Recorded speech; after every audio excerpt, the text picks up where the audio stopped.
안녕하세요. 흔히 사이를 두고 백년 손님이라고 하는데 백년 손님은 무슨? 아직도 그 일만 생각하면 열이 뻗칩니다. 남편과 저 둘 다 젊었을 때는 평범한 집안에서 자랐고 결혼 후에 각자 죽어라 노력해서 나름 잘 사는 축에 속하게 되었어요. 남편은 중소기업을 운영하고 저는 초등학교 교사였다가 딸아이 가지고 그냥 일을 그만두었어요.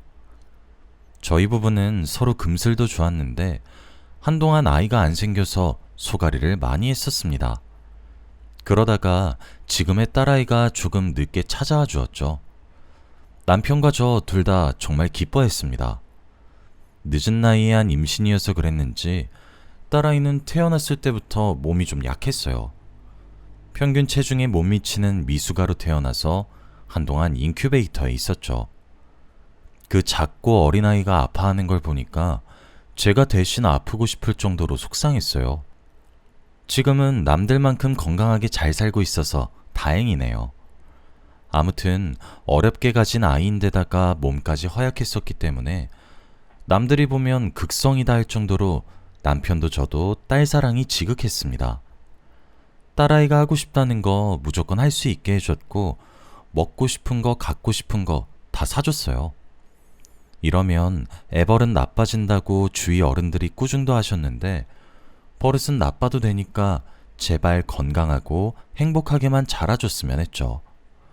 다행히 딸아이는 풍족한 환경에서 순하고 착한 성격으로 자라줬어요. 아이가 집에서는 자기 세상처럼 지내는 반면 밖에서는 낯가림이 심하고 소극적인 게 조금 걱정스러웠지만 그래도 큰 문제라고는 생각 안 했습니다. 딸아이가 크면서 자기 재능이랑 적성을 찾아갈 수 있도록 최대한 많은 걸 경험하게 해주고 싶어서 미술과이며 무용이며 성악까지 시켜봤는데 어느 순간 딸은 요리를 배워보고 싶다고 했어요. 자식이 하고 싶은 건 다 응원하고픈 게 부모 마음이긴 해도 수많은 일들 놔두고 왜 하필 요리인가 싶어 조금 안타까워했어요. 제가 옛날 사람이라 그런진 몰라도 요리는 누구나 할 수 있는 거라 생각했고 요리사란 직업은 뭔가 사회적 성공이랑 멀리 있는 것 같다고 느껴졌거든요. 혹시라도 독립하거나 시집가면 지겹도록 하게 될 텐데 왜 굳이 그걸 직업으로 삼아야 하나 싶었죠. 그러다가 딸이 저 몰래 요리학원에 등록해서 다니는 모습을 보고 딸아이의 열정이 진심이구나 싶어 제가 한 수 접었습니다. 기왕 요리사 될 거 그 분야에서 최고가 되라는 마음으로 남편과 상의 후 딸아이를 프랑스에 있는 제일 유명한 요리 학교로 유학을 보냈습니다. 생각해보면 저도 하고 싶은 일은 따로 있었는데 현실적으로 생각해서 초등학교 교사 일을 선택했던 거였어요. 저는 못했지만 딸만큼은 원하는 꿈 이뤄주고 싶어서 쉽지 않은 결정을 내렸습니다. 자식이 아무리 성인이 되었다 해도 부모 입장에서는 늘 애 같잖아요. 마음 같아선 딸 유학길에 따라가고 싶었는데 참고 얼른 딸아이 한국으로 돌아오기만을 기다렸어요. 딸이 귀국하던 날 정말 오랜만에 새 식구가 모여서 함께 저녁할 생각으로 딸아이가 좋아하는 반찬을 해서 상다리가 부러지게 저녁을 차렸습니다. 그런데 딸은 웬 남자 외국인과 함께 집으로 돌아왔어요. 아무리 사회가 개방적으로 변했다지만 모르는 남자를, 그것도 외국인을 집에 데리고 와서 남편과 저는 얼어붙었죠. 딸아이가 어색하게 웃으면서 미리 말 못해서 미안하다고 유학 중에 만나 2년 동안 만나고 있는 남자친구라고 말하더군요. 그동안 언질 한번 없더니 저 몰래 2년 동안 누굴 만나고 있었다는 사실에 깜짝 놀랐습니다. 게다가 딱 봐도 딸아이보다 나이가 좀 있어 보여서 몇 살이냐 물으니 딸아이보다 9살이나 많다고 하더군요. 제가 듣기로는 서양인이 동양인보다 노화가 빠르다고 하던데 9살이나 더 많다니 좀 탐탁지 않더군요. 저희들 다 당황스럽기는 해도 일단 예의는 차려야 하니 딸아이의 남자친구라는 사람을 식탁으로 안내했죠. 넷이서 다 같이 밥을 먹는데 딸의 남자친구는 숟가락을 쓰는 건지 마는 건지 밥을 몇 톨인지 셀 수 있을 정도로 깨작깨작 먹고 젓가락질도 못하는지 반찬을 식탁에 이리저리 떨어뜨렸어요. 아무래도 외국인이니까 어쩔 수 없겠구나 싶어 포크를 가져다 주니 포크로 제가 담근 나물을 푹 찍어서 먹는데 표정이 일그러지다가 몇 번 씹다가 휴지에다 뱉어버리는 겁니다. 솔직히 여기서 좀 기분 상했어요.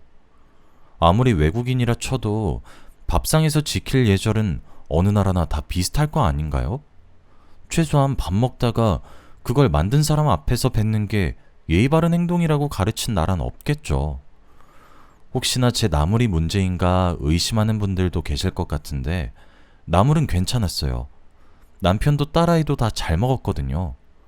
게다가 딸의 남자친구는 나물뿐만이 아니라 제가 한 모든 반찬을 집어서 냄새만 조금 맡다가 입에 대지도 않고 다시 내려놓더군요. 제가 한 음식이 무슨 애기 똥 기저귀인 양 굴더군요. 딸의 남자친구가 하는 행동 때문에 식사 자리 내내 공기가 어색했습니다. 딸은 어떻게든 이미 기분이 상해버린 저를 이해시키려고 노력하고 남편은 용기 내서 딸의 남자친구에게 말을 거는데 딸의 남자친구는 멋씹은 표정으로 입을 꾹 다물고 있더군요. 그것 때문에 딸에게 혹시 남자친구가 한국말을 아예 못하냐고 물었는데 그것도 아니래요. 웬만한 일상 표현은 다 할 수 있을 정도로 능숙하다는 거예요. 결국 일부러 남편의 말을 무시하고 있는 거란 결론이 나더군요. 그날 딸의 남자친구가 돌아가고 딸은 더 기절할 만한 얘기를 꺼냈어요. 사실은 그 남자와 결혼하고 싶어서 오늘 저희에게 소개시켜 준 거라고 하더군요. 딸이 좋다는데 어쩌나 싶다가도 정말 그 남자만큼은 싫더라고요. 당장 오늘 하루만 봤는데도 도저히 딸을 행복하게 만들어줄 것 같지 않았어요. 딸에게 다시 생각해보라고 해도 딸은 그 남자가 좋다고 고집을 피우더군요. 제대로 된 연애를 못 해봐서 누가 봐도 별로인 사람을 좋다고 데리고 온 건지 답답했죠. 솔직히 딸의 남자친구는 객관적으로 봤을 때 콧대도 높고 키도 큰데다 미남이긴 했어요. 근데 결혼해서 평생 얼굴만 뜯어먹고 살 순 없잖아요. 딸애 보고 남자친구가 뭐하는 사람이냐 물으니 그림 그리는 사람이라던데 요즘 세상에 화가가 어떻게 밥 벌어먹고 사나요? 혹시 몰라 남자친구 쪽 부모님은 만나봤냐고 하니까 딸이 망설이다가 대답하더군요. 엄마, 그 사람 부모님 안 계셔. 그러니까 고아라는 거예요. 어렸을 때부터 부모님이 안 계셨고 보육원에서 자랐대요. 정말 미치고 환장할 노릇이었죠. 솔직히 눈에 넣어도 안 아플 딸아이 누가 데려가든 아까워 죽겠는데 고아에 가진 거 하나 없는 외국인이랑 결혼한다고 하니 속이 터졌어요.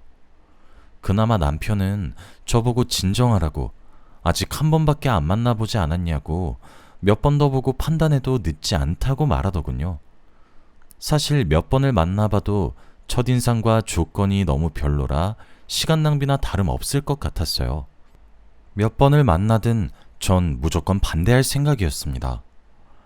그런데 일이 제가 생각했던 대로 무조건 풀리진 않더군요. 딸이 임신을 해버렸어요. 제가 반대한다는 걸 알고 일부러 그런 건가 싶어 순간 화가 나서 너 지금 엄마한테 임신으로 반항하니? 생명이 장난이야? 하고 다그쳤어요. 그랬더니 딸은 아니야 엄마. 하늘에 맹세코. 나 진짜 조심했어.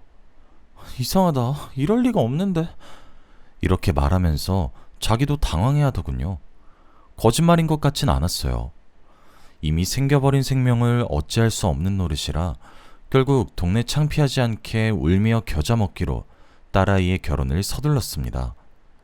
딸아이의 남자친구를 불러들여서 딸아이의 임신 소식을 알리니 깜짝 놀랄 줄 알았는데 의외로 덤덤하더라고요. 그걸 넘어서 그럴 줄 알았다는 듯이 묘하게 웃기까지 했죠. 그 웃음이 마음에 걸려서 혹시 일부러 딸아이를 임신시킨 게 아닐까 의심했지만 증거는 없어서 생각만으로 그쳤습니다. 아무튼 딸은 그렇게 결혼하게 되었어요.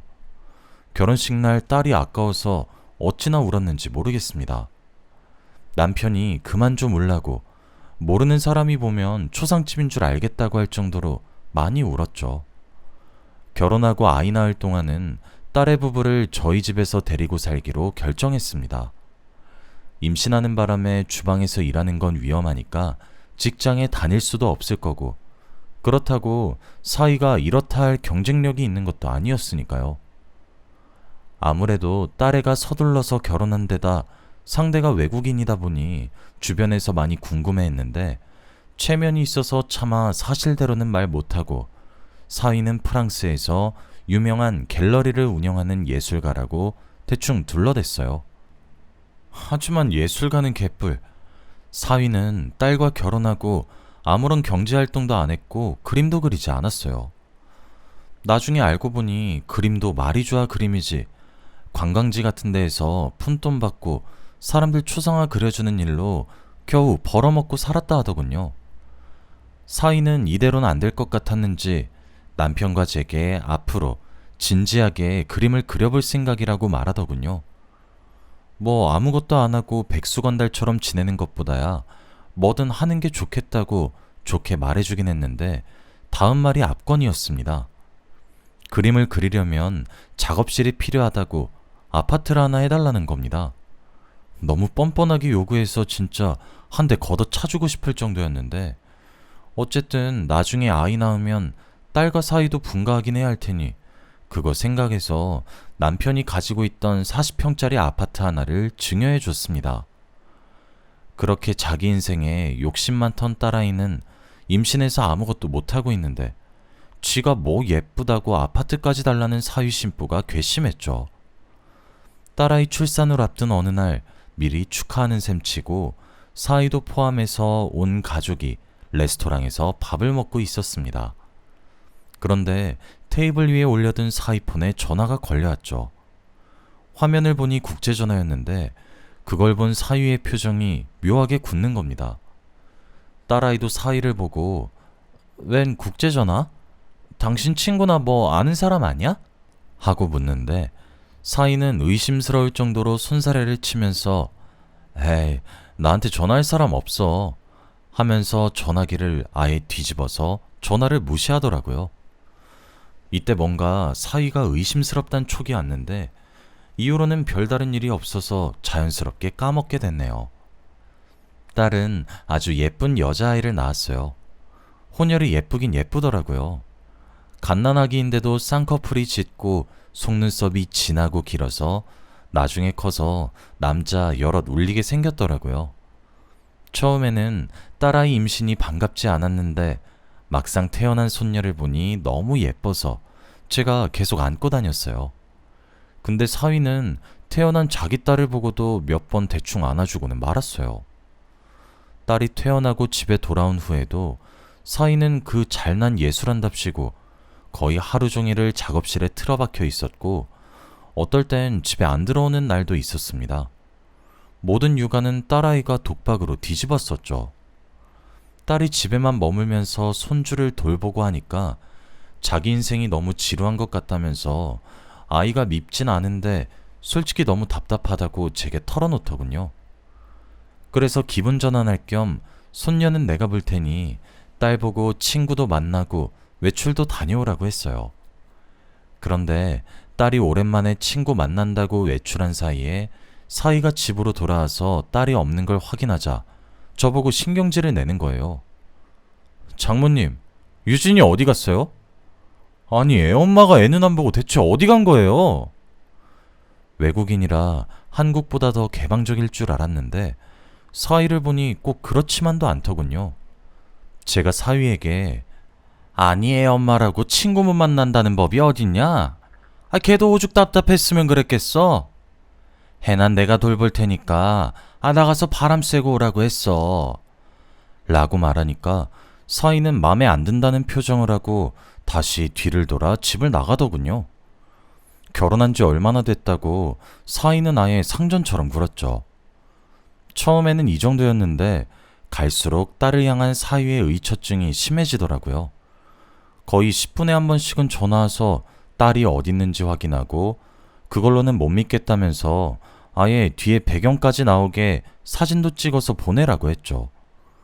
심할 땐 딸이 영상통화를 걸어서 사위에게 그만 좀 하라고, 이젠 믿을 거냐고 말하는 걸 본 적도 있었어요. 사실 손녀는 제가 집에서 보면 되는 거였는데 딸애가 일을 시작하지 못하는 것도 전부 사위의 의처증 때문이었죠. 혹시나 먼 타국 땅에서 처가살이하는 게 스트레스라 그런가 싶어 부부끼리 있으면 좀 나아질까 이참에 작업실로 준 아파트에서 둘이 분가하는 건 어떻냐고 했는데 딸은 나쁘지 않은 것 같다고 고민해보는 반면 사위는 죽어도 싫다고 하더군요. 솔직히 의처증도 의처증 나름이지 사위가 딸을 사랑해서 그러는 것도 아니었어요. 갈수록 딸과 손녀를 신경 쓰지 않다고 있다는 티가 났죠. 하루는 딸이 결혼기념일이라 나름대로 부부 사이를 개선시키려고 사위에게 깜짝 선물 겸 만반의 준비를 했어요. 도움이 되고 싶어 남편과 저도 손녀를 데리고 호텔을 잡아서 집을 나왔거든요. 아무래도 둘이서만 있는 게 좋겠다고 생각해서요. 다음날 새벽에 집에 들어가니까 딸이 자기 방 안에서 혼자 울고 있는 거예요. 이게 무슨 일인가 싶어 영문을 물으니 사위가 아예 집에 안 들어왔다는 겁니다.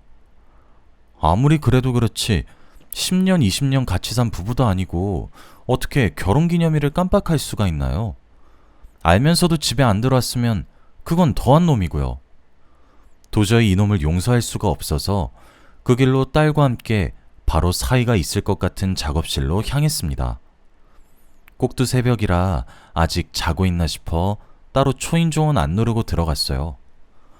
원래 저희 남편이 소유하고 있던 집이라 도어랑 마스터키 여분을 가지고 있었거든요. 집안은 죽은 듯이 조용했습니다. 아직 자는가 싶어서 조심스레 안방으로 향했어요.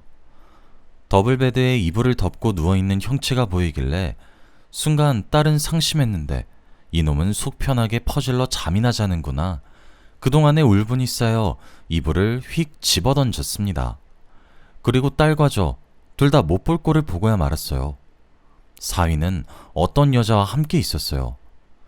믿을 수 없는 광경에 깜짝 놀라 둘 다 얼어버렸습니다. 한마디도 하지 않았죠. 저는 저보다도 딸이 받았을 충격을 먼저 생각하며 이걸 어떻게 수습해야 하나, 내가 보고 있는 게 현실인가 상황 파악을 하고 있었습니다. 그런데 딸이 갑자기 자기 핸드백에 챙겨 다니는 물통을 꺼내더니 그 안에 들어있는 차가운 커피를 세상 모르고 자고 있는 두 사람에게 끼얹는 게 아니겠어요? 갑자기 커피 세례를 받은 두 사람은 벌떡 일어나더군요.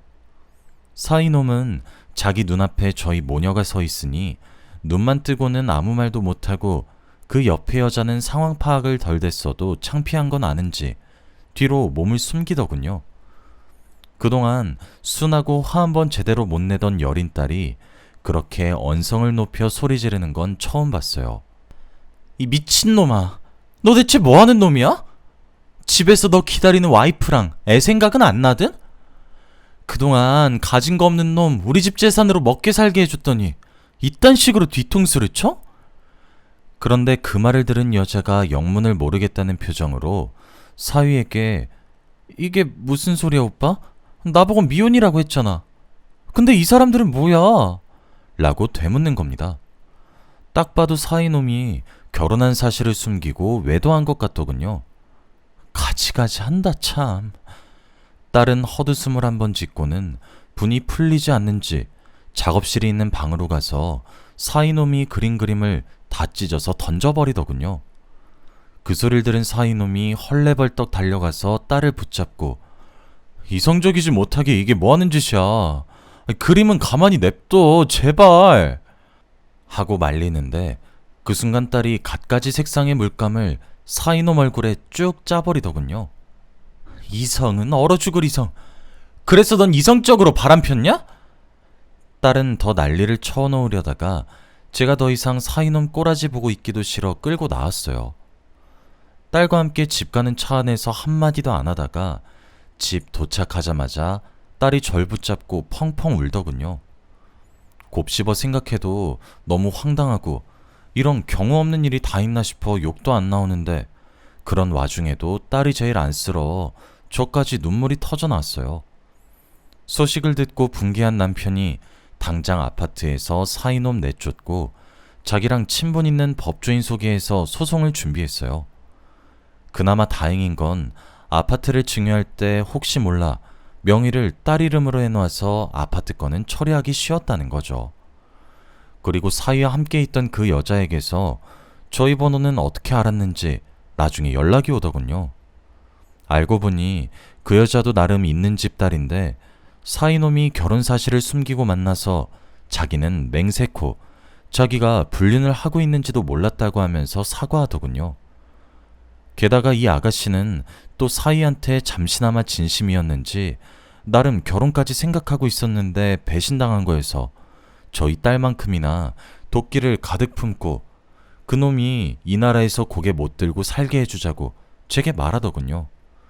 그 덕분에 사이놈은 이미 소문이 날 대로 다 나서 한국에선 자기 원래 하던 미술업계 쪽은 아예 발도 붙이기 어렵다고 하더라고요.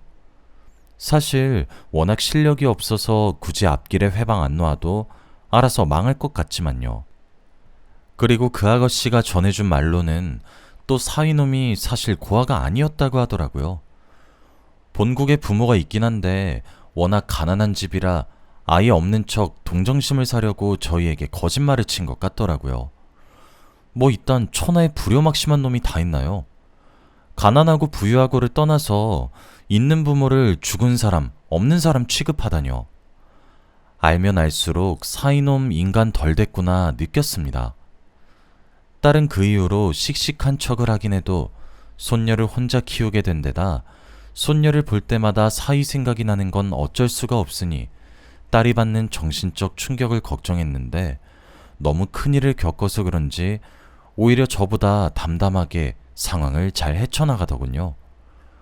너무 어린 나이에 손녀가 아빠 없이 자랄까 사회적 시선이 걱정도 됐지만 장기적으로 따지고 봤을 때 그런 아빠라면 차라리 없는 게 나을 것 같기도 했어요. 일이 마무리되고 저희 가족은 생각보다 평화롭게 지내고 있습니다. 딸아이는 이제 손녀도 어느 정도 컸고 유학까지 다녀왔으니 원래 하려던 일을 새로 도전해보려고 한다며 호텔 레스토랑에서 자기가 좋아하는 요리하며 일하고 있어요. 퇴근할 때마다 일은 힘들어도 재밌다고 웃는 딸아이 얼굴을 보면 행복이 멀리 있지 않구나 싶어요. 딸아이 행복이 곧 제 행복이니까요. 처음에 사연 올릴 때만 해도 일이 일이다 보니 이걸 과연 올려도 되나? 자기 얼굴에 침 뱉기 아닌가? 망설여졌는데 막상 쓰고 나니까 속이 다 후련하네요. 사연 들어주신 여러분 감사합니다.